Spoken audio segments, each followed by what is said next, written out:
All right, so I'm here with Carrie, right, from Pawportunities.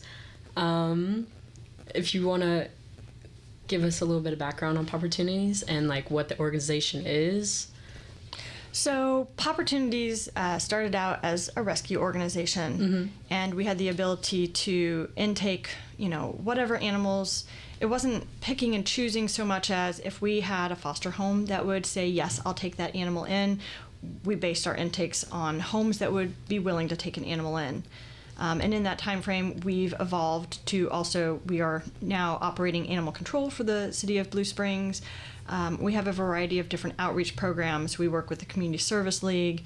We go there monthly and offer some different pet supplies, whether it be food, litter, bowls, blankets, pet beds. We have a community service. We partner with the Community Service League to work on their Christmas store too. That's offered in December, where families that maybe qualify for that program, they can go in and shop for different Christmas gifts. So we now have a pet section, so we're able to help people during the Christmas season provide for their pets as well.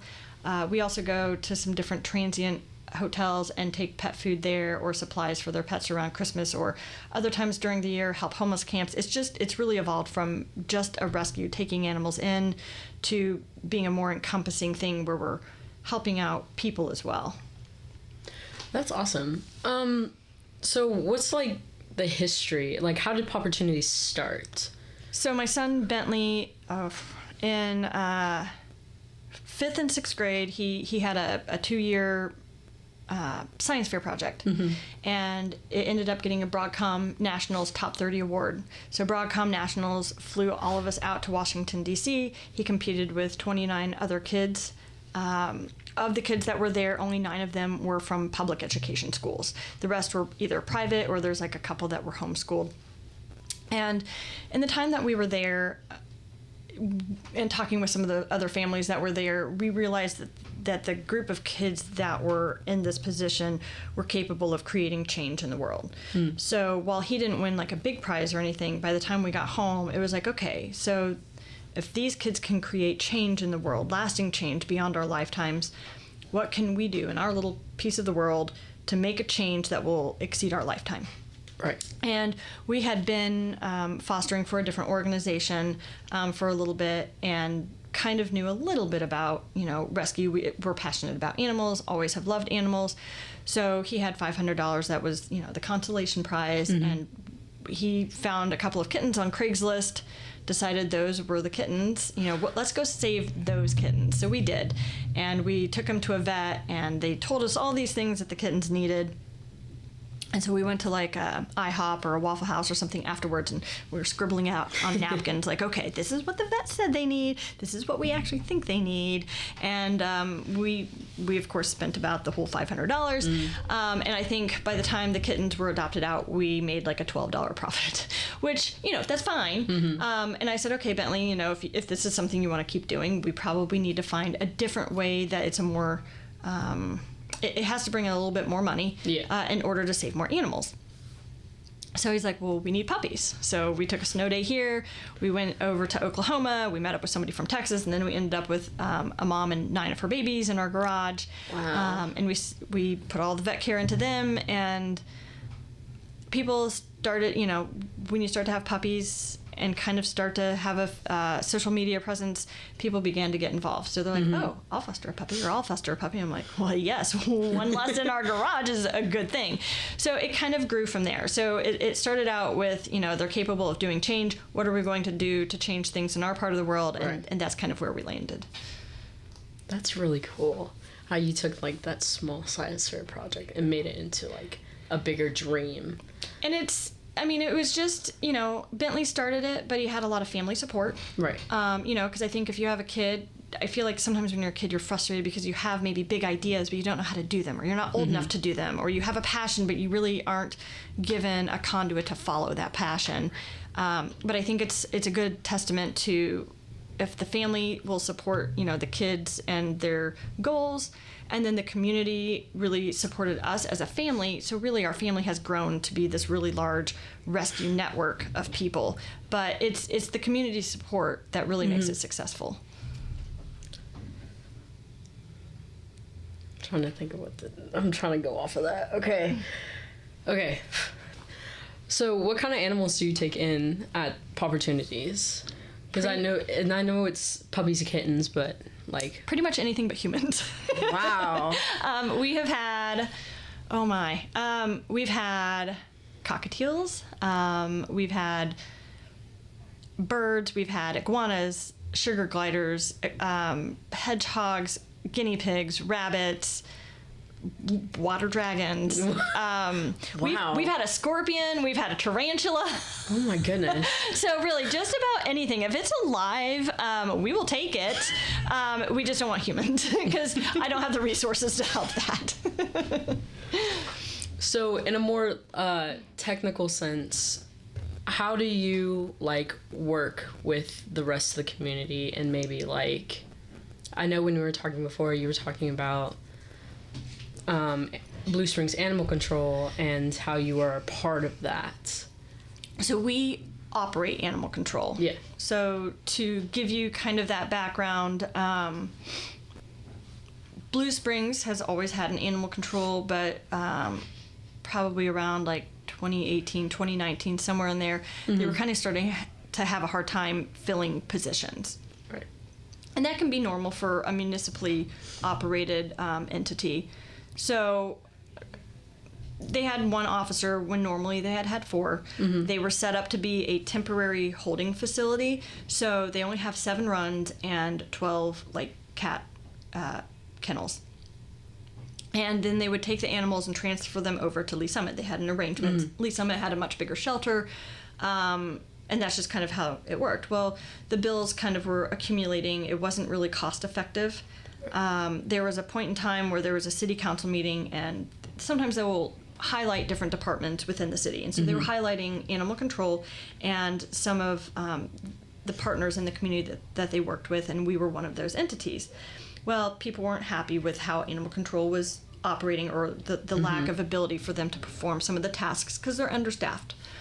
So the chief of police kind of was up there, and people are hammering him with questions, and I couldn't keep my mouth shut in the audience, so I'm raising my hand. I'm like, well, actually, blah, blah, blah. And so he approached myself and my husband afterwards, and he's like, oh, how would you consider operating animal control? And I'm like, it's not at the top of my priority list, but I do realize that there's a need for it. Right. And I also feel like God places in your path things that you're supposed to do. So I felt like, Blue Springs, I've grown up here. I've been my whole life here, so 40 plus years. And so the community is near and dear to my heart. It is unfortunate that the animals, weren't getting the support they need. The humans weren't getting the support they need because of some of the short staffing issues. So we're like, okay, sure, we can figure this out. Why not? So it was a baptism by fire, so the community didn't really realize we had a functional animal control. So for a long time, they were kind of taking things into their own hands, which is great because we have a lot of community members that are animal lovers and they want to help out. So we didn't have like a lot of animals at first, which was good for us because it allowed us to kind of grow into the position. And I would say, last year we moved 1,000 animals through our tiny little closet of a shelter. Wow. This year we're on trajectory to adopt out or move through about 1,200 animals through our 7 dog runs and 12 cat kennels. So we'll go back. Our animal control is rather underfunded for if you compare it to surrounding areas. So. Yeah. I think we operate at like $4.50 or $5, something like that, per resident in the city. Normal is between like $12 and $15 per resident in the city. If you have runs for dogs, generally speaking, you have about 1 run for every 1,000 people. So we should have about 60 dog runs. Yeah. We have 7. So that's like 1 for almost every 9,000 people. We have no outdoor space. It's located in an industrial area, but we're very grateful to have it. It's no longer our garage. Right. It does serve its function, but it's definitely, you're putting, 10 pounds worth of dogs into a 5-pound sack here, like just for a lack of a better comparison. I have no idea where I was headed after that. I don't even remember the question. So you said you're like in a small location. Do you think that's because of COVID and like the growing process like slowed down a bit? Do you think you would be bigger if COVID hadn't happened? No, we'd be in the same place because they had this place pre-COVID. When they were building, so we have a really nice police station. Yeah. But when they were building it, they happened to forget, I think it was like 3 or 4 different departments. So they forgot animal control, the bike cops, they forgot the SWAT team, and the drone team. Wow. Oops. So those are all located out of Bear Park, which, you know, it serves its function. It is a little disjointed with as far as like, you know, operating as a team, but there's, you know, it's able to be done. So they keep a lot of their supplies down there, but because of the way that it's set up in this industrial building, you know, not all of it is heated and cooled. We're very limited with even the space that we have there. Although it's small, we're limited on that small space. That even less of that is actually heated and cooled. And to remain in compliance with the state of Missouri, when you're housing animals, you have to have it temperature controlled. Yeah. So it's just a struggle to keep it in it is a struggle, but it forces us to work really, really hard to get animals moved out really fast, whether that be into a foster home, into an adoptive home, trying to, I mean, we do work very hard to get our animals moved through, and it's a team effort. It's easy to bring animals in. It is not always so easy to move the animals out at the rate that they're brought in. So how many employees do you have? I know it's you and your husband. So we don't get paid. So technically we're volunteers. We have 4 full-time animal control officers that are paid. My husband and myself are also ACOs, but we aren't on the payroll. We have a part-time vet tech that comes into the shelter. We have a volunteer coordinator, and then we have 2 full-time kennel staff. So 8. Okay.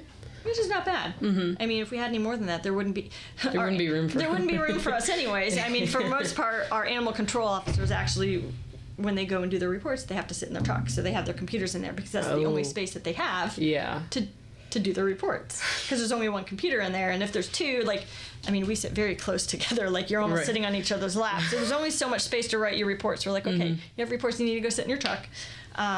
But all of the calls for service and everything come into their trucks as well as they'll be notified through dispatch on their radio. So they'll still be notified even if they're in the middle of writing a report to go on a call for service.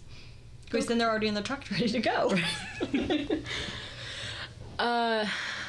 Gosh, what were we talking about out there? Another question. I keep trying to go off. Like, I'm just like, okay, whatever. I'm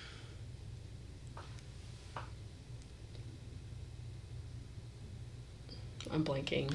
So, Pawportunities is unique in the fact that we are quite possibly one of the only rescues in the state of Missouri that I'm aware of that actually fully operates an animal control entity. With the animal control, So, rescues and animal controls historically butt heads. Animal controls aren't really fond of rescues aren't really fond of animal controls, and here we are, one of the same, operating both. Right. The goals are the same. The goals are to help animals and to provide resources to your community for the animals.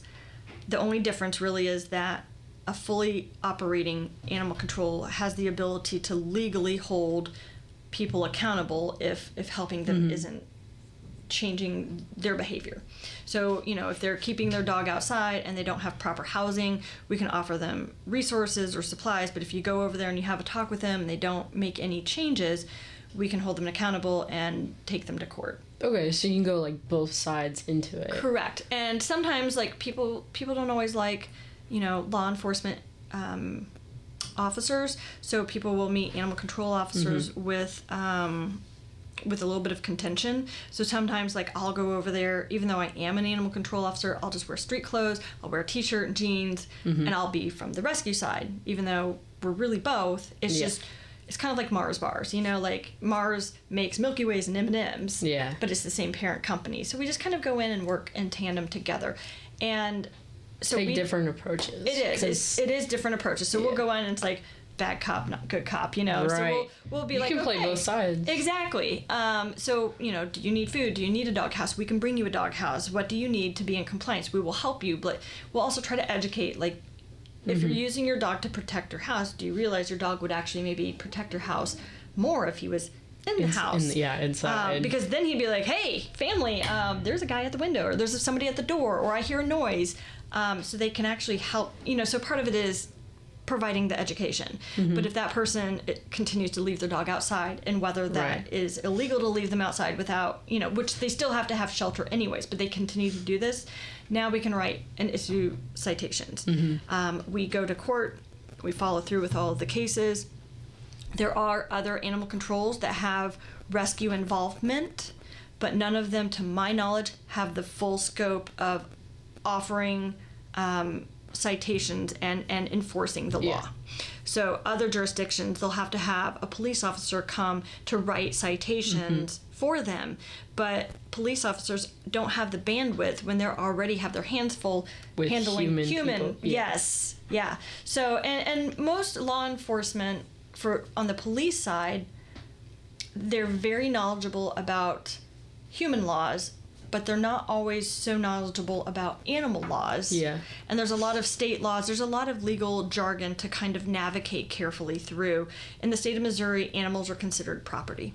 You cannot just go seize an animal off of property unless it meets certain very strict requirements, like the animal is an imminent death, Yeah. And then when you take that animal, if you were to seize that animal, you have to have a vet, assess the animal and back up your assessment of the situation. So because it is, because they're considered property, a lot of people do have a lot of frustration that you can't do more. Yeah. Which I wish we could do more. But if you look at human laws, I mean, there's domestic abuse cases where people feel threatened by a significant other, and until something happens, they can't do anything. So if we can't do better for humans, we can't expect the law to do better for animals. But it's about trying to change laws so they have more rights. They do need more rights. And it's about also educating. We had to come in and educate our police department. We had to educate our prosecutor and re-educate our judges because they just weren't as familiar with the animal ordinances for the city of Blue Springs or the state statutes for the state of Missouri. Wow. And because we're a rescue and in an animal control, we're always going to be held to a higher standard. Because of that, we try. To be an animal control officer, it requires 0 training. You have to have no training, no certification, no anything. You can take Joe Schmo off the street, and as long as they pass the background check, you can now be an animal control officer. Congratulations. Which is not really helpful. No. When they need to know all of these types of things. So we've taken our team and gone to multiple trainings, and we go above and beyond what's required, so that way we can have more credit behind what we're doing. It will help validate the choices we make, the moves we make. Our understanding of the law is enhanced and deepened. Because again, we're always going to have to try harder because we are the anomaly, we're the exception, we're not the norm, and it's different, it's outside of the box. And sometimes that's people don't hard. like that. Right, people don't like that. Exactly. They don't like when it's different. No. So when you say you go put out resources, and you offer resources to people, is that state provided, or do you have to go and work for that yourselves? Oh no, we have to fundraise for it. Oh, okay. Yeah. We have to fundraise for it through Pawportunities. So the rescue side will, go and tell a sad story, or, here's this animal and it really needs the community's help to pay for XYZ surgery. Or what can we do to diversify our income sources so that we can be able to cover, whether it's medical expenses or for people, providing food for different people in the community, or dog houses, or, sometimes people can't afford to euthanize their animal or to cremate their animal. So we will pay for that because I don't want to see an animal suffer just because somebody can't, afford to make the hard choice, but sometimes that's the loving choice if the animal has a lot of health problems but they just can't afford it. So those are some of the some of the resources that we can provide to the community. That animal controls as a whole, we're not here just to be the dog catcher. We're here to help people stay with their pets, because reunification with an animal and an owner should always be the priority. It's a big goal. It is. And the reunification sometimes starts before that animal even leaves their house. So if you can't afford food for your cat, okay, let's provide you some food for your cat. So your cat can stay with you. I don't need your cat. I've got a lot of cats. There's already more cats than, in need of homes than have homes. And if that cat already has a person that loves it, what can we do to keep the animal with their owner? Right. Yeah. So you're not like overflowing in the shelter. Exactly. Okay. Where can we find like your fundraiser opportunities? Like fundraiser opportunities, they will be, most of them are posted on Facebook, which is Pawportunities, whatever. If you just search Pawportunities on Facebook, it will come up, or directly through our website, which sometimes that will also have like bigger fundraisers on it. One of our big fundraisers we did was to build custom built dog houses. I think that was like a $20,000 project. Every month we spend about $30,000 in vet bills, but that doesn't even include our spays and neuters, parvo animals, emergency vet bills that like go through Blue Pearl. So that's just normal standard care. And we do a lot of things in-house, so that's a lot of vet bills. So yeah, we're always constantly fundraising for different needs in the community, or needs for different animals that we have. And it's all just Blue Springs, which is crazy. Not all of it is Blue Springs. So for us, the animals that we take in, we have to take in animals from Blue Springs. So if there's like a pit bull running at large, we have to take that pit bull in. Or if there's a cat that is out and it's an owned cat and it is not doing well outside, we have to take that animal in. But if we have animals that are easy to adopt out that need help, we can choose to take those in even if they're not in our city, but that would be an owner surrender, so that would actually kind of go through the rescue side instead of the animal control side. But again, there was a tarantula, we got the tarantula in through animal control, had to service 5 days straight hold to be reunited with its owner, which did not come forward. But yeah, so there are certain animals we don't get to pick and choose who comes in. And then there's other animals that, again, if we can find a foster home for it, or if we know we can have adopters looking for that type of an animal, we can easily bring those in on the rescue side. Okay. Anything else you want to add about Pawportunities before we come to a close? We also do wildlife calls. Yeah. That's always fun. We do have some people that are our animal control officers. That's kind of their favorite kind of calls. Those are fun because, they either A, get medical help, so we'll take them to a rehabilitation for wildlife. Okay. Or B, they just need to be removed from the home and be free. So those are nice because we don't have to worry about adopting them out. Oh, yeah. Because I always think adopting them out is kind of So you get stuff like snakes and like birds and... Wow. Snapping alligator, there's one that he kind of likes to leave his pond. I don't know what they've named him, but like, okay, buddy, let's take you back, and we'll put him back.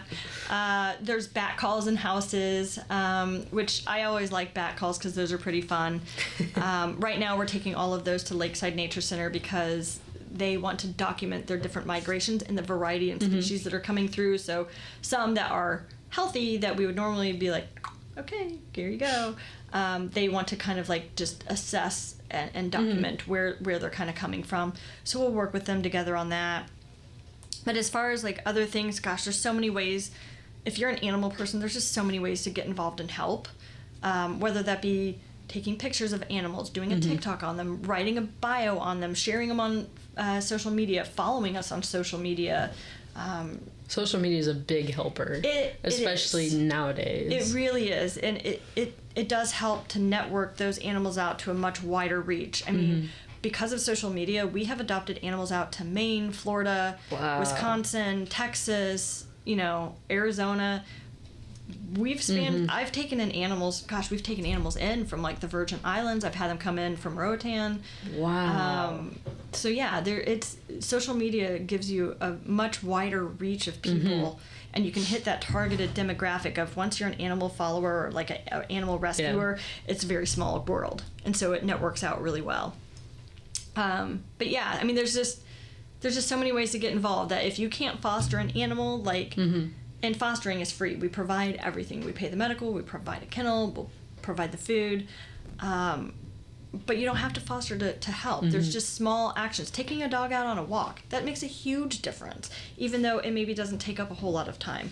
Take a dog on a dog's day out, get him a pup cup. It helps to socialize the animals, gets them out of their kennels, because we are very small with our staff, and we can only really do so many things in a day. And when we're super busy and you have a lot of animals in there, you can't provide them logistically the individualized attention and enrichment that you would love to provide. So that's where the volunteers come in, and they're so essential to the mental well-being of the dogs. One of the things I don't think people really realize is, like, even people who go to prison, they have a yard. They get to go play. I mean, not play, but they're going to go work out. They can play basketball, but they have outside time. They go and they eat in a community because we are social creatures. They go and eat at a table. Animal control, the animals there, they didn't do anything wrong. They didn't break the law. They were just existing. They just existed, and maybe we're a problem for humans. Right. Maybe the humans failed them in some way, or maybe they didn't. But they don't even have the same luxuries that prisoners have. Yeah. So that's why the socializing is so important. And even for the cats too, so interacting with the cats, giving them, petting and loving on them and letting them, play with either like chasing after a laser or a little cat toy. So a lot of those things are what helps prepare these animals for adoption, prevents them from regressing in the shelter setting, and it makes it faster for them to move through the shelter, which is really the ideal goal, because you don't want them to stay there that long, because it's not the best environment. And that all really circles back to like the beginning of our conversation, where like those, like, the one small kid could do so much in the world. Right, exactly. I mean, gosh, I think we've been around for 5 years now, and I think we've probably saved around 4,000 animals or so, which is really a big deal. I mean, we started out small, and every year our adoption rates have grown and grown and grown. And like I said, this year we're on a trajectory of hitting about 1,200, which is great, especially considering adoptions are down right now across the nation, and yet we're exceeding our last year's adoptions. So we're very proud of that. This was a great conversation. I'm glad I got to sit in here with you and talk about this, because I like animals personally. I think giving them more rights is a big goal that we all need to reach, because we have rights. Why can't they? Right. Well, and animals, people that aren't animal lovers I don't think appreciate the impact of what animals do for us. Yeah. But people that do have animals and value and love and treasure their animals, they're family members. Yeah. So if an animal passes away and somebody's really distraught about it, I mean, it's like losing a family member in their home. But animals can lift your spirits. They can help people with depression. They can help bring down anxiety. We've taken some animals over to Liggett Trail with some of the kids over there that were nonverbal. The children that were nonverbal were speaking more words that day than they were speaking that entire semester combined. So they really are powerful. They help people open up. They just bring so much more than just being, companions. Right, right. Adding on to that, like, they do a lot. They do. Not just, like, being as things, like, tools to help. Like, they're, like, seeing eye dogs and, like, seizure dogs and stuff like that. And, like, my dog is an anxiety dog for my dad because of, like, PTSD and stuff like that. Like, and that's insane that they can do that. It is.